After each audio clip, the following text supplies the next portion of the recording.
Okay, guys. So, as promised, we are going to be talking about the void in astrology and how that might manifest. So, if you haven't seen my last video about what the void is, I will summarize it very quickly here. And then I will refer you to go click the link down below to watch that video. In summary, the void is the shadow. It's where the you that you have been your entire life goes to transform into the new you. It is the moon at its apogee away from the earth. It is the sanctuary of divine mystery where you meet yourself. It is the dark night of the soul, the reckoning, the awakening, whatever you want to call it. It is the place where you go and you do your healing, you do your shadow work. That is the void. And it can be triggered by a multitude of different things: heartbreak, loss, grieving, a kundalini rising, a spiritual awakening, what have you. There's so many different ways that this can manifest in your life. And as promised, I decided to do a video of how you can find, identify, and also time the void in your life using astrology. Okay, so I have my notes here on my laptop. So you're going to be seeing me looking down quite a bit. It's just because I want to make sure I stay organized. So please don't get too annoyed with me. So, what does the void look like in astrology? I don't want to make it sound all doom and gloom, okay? Because I think there's something very beautiful. If you watch my last video, you'll see I think that the void is a very beautiful, transformative place. Let's go ahead and get into it. So, the first thing that I want you to look at, if you have your birth chart, and if you don't, I want you to use the birth chart calculator down below. But for all my astrological babes, first place I want you to look at is the 12th house. The 12th house is going to show you where your hidden truths lie, right? It's the shadow self, it's the undoing. The 12th house is typically ruled by Pisces. That means it has a very nebulous, kind of Neptunian, mysterious, elusive energy to it. The 12th house can show us the spiritual world around us and how we interact with the spiritual world around us. It represents the subconscious mind. It can also be, it can also indicate where we might self sabotage. It can also show how we do our best divine healing. It's the sacred cave, if you will. Next thing that you want to look out for to indicate where you might have the void or where you might encounter the void is going to be your Chiron. Now, Chiron is a little tricky to place. It's not a planet. It's, I believe it's an asteroid, if I'm not mistaken. But we call Chiron in astrology the wounded healer because of the Greek mythology of Chiron, right? Chiron represents your deepest wound, but it also represents your greatest potential, which is kind of going back to the theme of the void, right? Depends on how you uh, kind of metabolize your healing, right?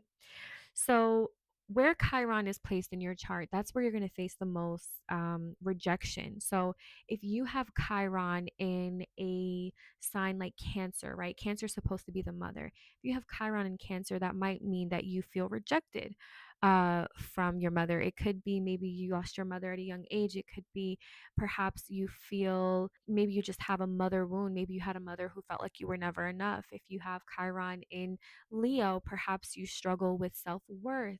If you have Chiron in Taurus, maybe you feel like you don't have as much material possessions or you haven't acquired the life that you want to live in the material sense. So, wherever you see Chiron in your chart, which everybody has a Chiron, wherever house you look at, so houses 1 through 12, and whatever sign it's in, that's going to give you an indication of where in this life you might have quote unquote void or where you might encounter that void. Next thing I want you to look at is your eighth house or your Scorpio placements. So, more so the eighth house than Scorpio, but Scorpio is a very transformative energy. And so, wherever we see Scorpio, we are going to see transformation in that part of your life. So, when you look at your chart, look at where Scorpio falls because Scorpio to me is one of the most transformational signs in astrology. It's probably the number one. So look at where Scorpio is. If you have Mercury in Scorpio, if you have Sun in Scorpio, which is a very difficult placement, or if you have Venus in Scorpio, that's where you're going to experience the most transformation, where you might have the most intense memories, encounters, that kind of thing. So look at where Scorpio falls. Also, look at the eighth house, which Scorpio typically rules the eighth house. It's its dominion in the eighth house. Look at the eighth house, which is the house of death, sex, and taxes. I know it's very random. It also rules the psyche. So if you have a very particularly tricky placement, like if you have Lilith in the eighth house, which we're going to get into Lilith, or if you have Moon in the eighth house, or if you have Venus in the eighth house, or Sun in the eighth house, that can indicate a place where you're going to go undergo the most transformation. It's going to be a very intense placement, and it's usually an intensity like where the 12th house was kind of nebulous. The 12th house is kind of like the unseen realm. The eighth house is going to be a little bit more obvious. It's going to be a little bit more obvious and intense for your experiencing of it, and also the people around you. Like I feel like the 12th house is kind of like us at home, like hearing a scary noise and not really wanting to tell people. But the eighth house is like, no, your demons are coming with you type of energy. I hate that I said that, but you know what I mean? The eighth house is just a little bit more obvious. So it's kind of like the shadow that you can't really hide. It's just following you around. So the next one I want to say is the Black Moon Lilith. This is probably the most obvious one. Black Moon Lilith is where you are rejected in life. It represents the raw, repressed. It also represents the feminine. So it's desire, it's rage, it's rebellion, it's unapologetic. It is the witchy side of ourselves. It's the part of us that we often fear or we misunderstand or where we are misunderstood. And I'm going to do an entire video dedicated to all of these placements. So just stay tuned for that. But especially Lilith, when we get into the story of Lilith, that is going to be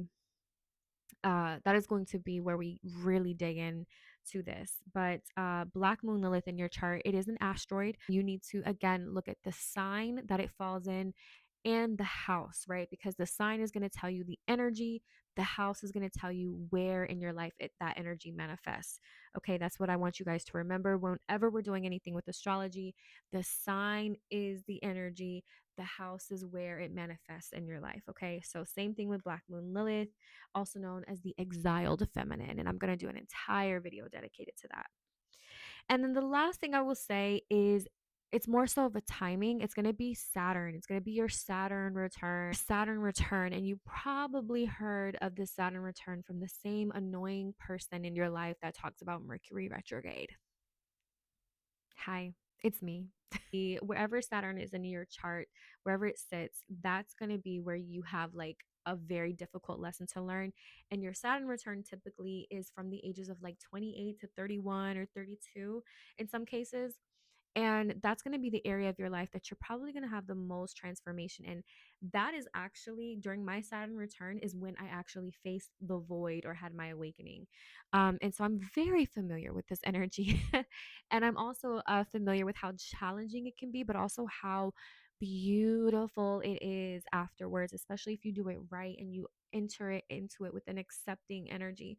So if you haven't been through your Saturn return, that is if you're younger than the ages of like 28 and you're about to move into it, you are really at an advantage for knowing that this is about to come for you. So definitely if you're under the age of 28 or if you're under the age of 31 and you're realizing shit, I might be in my Saturn return right now, maybe that's why everything's been so difficult.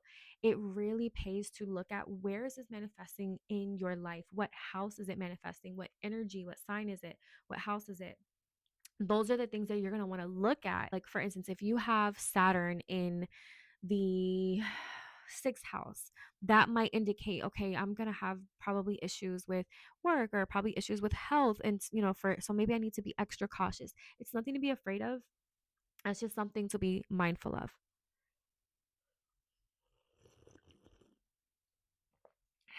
You guys like ASMR? Me neither. Sorry. Yeah, so those are the placements I would say to look at. Look at your eighth house, look at your 12th house, look at your Scorpio placement. Look at Saturn, look at Black Moon Lilith, and look at Chiron. That might indicate where you are going to experience the void. Remember, in astrology, the sign that it's in is the energy that it brings. The house that it's in is where in your life it manifests. So I want to know, Have you ever experienced the void? Are you going through it right now? Are you in your Saturn return?